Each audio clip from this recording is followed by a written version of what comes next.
Hello everyone, আমি রিম্পা। তোমরা সবাই কেমন আছো? আমি তো ভালো আছি। তো এদিকে দেখো, সকাল সকাল উঠে স্কিন কেয়ার করে নিলাম, ওই জাস্ট একটু ক্রিম মেখে নিলাম।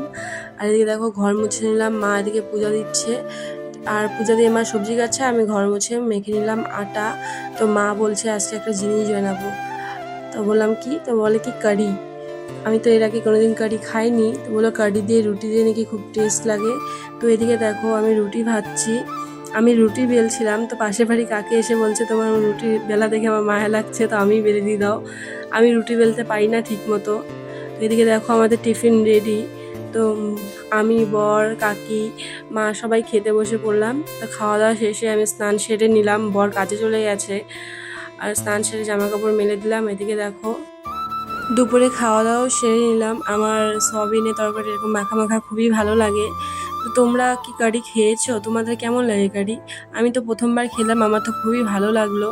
তারপরে কিছুক্ষণ ছাদে বসেছিলাম, আর কিছু জামা কাপড় ভাঁজ করা ছিল, তো সেগুলো ভাঁজ করে নিলাম। আর এদিকে আমি সন্ধ্যা দিয়ে নিলাম। সন্ধ্যা দেওয়ার পর আমি টিভি দেখছিলাম। তোমরা কে কে কার্টুন দেখো? আমি তো এখনও দেখি। আর এদিকে আমাকে দেখো, মা হাটে গেছিলো, তো আর লঙ্কার বোটা ছাড়িয়ে দিচ্ছিলাম, আর এদিকে লঙ্কার বোটা আমি ঝুড়িতে ফেলছিলাম, বাইরে না ফেলে। আর আমার ব্লগ আজকে এতটুকুই। টাটা। কেমন লাগলে বলবে।